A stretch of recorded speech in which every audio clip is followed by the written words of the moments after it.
Welcome to a new video about King's Choice. This video is part 2 and continues to explain more about different playstyles or tactics in the event, Siege of the Undead. As soon as the game begins, the enemy Undead will spawn at row 12. They will always start there. For players, it is impossible to place any troops in row 12 or above. Therefore, in the tactics I show, I will place troops at row 11 and downwards. Row 12 is colored red as a reminder.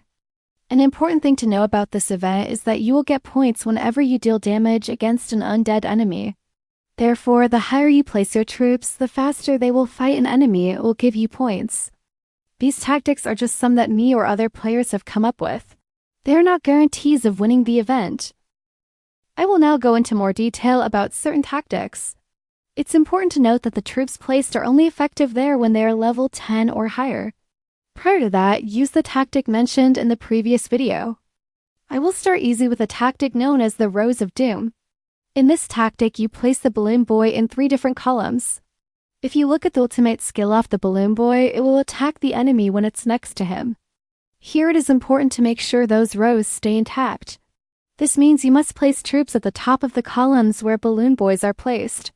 By doing that, the troops will be killed before the rows will be destroyed. This is a very easy and cheap way of killing the troops.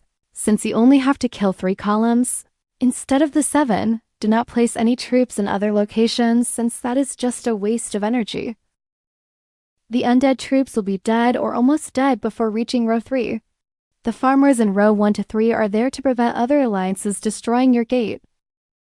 If you want to gain points faster, you have to kill the troops faster. This can also be done with the Rows of Doom. By placing them shown in this image, the troops will die faster. Be aware that this will also cost more energy. It will not only cost more to place the troops, but also to defend them, since you now must defend 4 different columns instead of 3. If you want to defend the Rows of Doom in a more efficient way, that can be done with the tactics shown in this image. The farmer will hold his ground while the fire girl empowered by the elder will kill the enemy. This happens because of her ultimate ability. This tactic is really efficient, since you only must make sure that the farmer is replaced as soon as it dies. The farmer is now fighting the undead in front of him with the help of the fire girl behind him. Using this tactic requires more coordination than the other tactics, since there are more different kinds of troops involved. Make sure to discuss with your alliance who levels up what character. If you want to take it one step further and score even more points, there is another tactic your alliance can try. This tactic can be done in 2 different ways. The first is by only placing 2 rows of fire girls in the front with or without an elder to empower them. Or it can be rotated with one of the previous tactics. Since this tactic costs a lot of energy, it can be smart to rotate it if you don't have everyone active.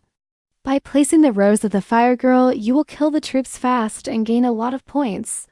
Unfortunately, the fire girl doesn't have any protection now, which means she will die fast as well.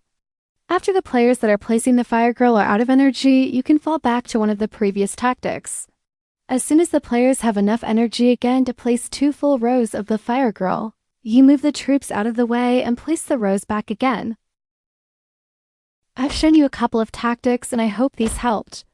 If your alliance uses a different strategy, please let me know in the comment section and maybe I can make another video about it.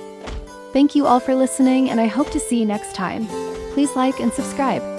As always, lots of love and have fun!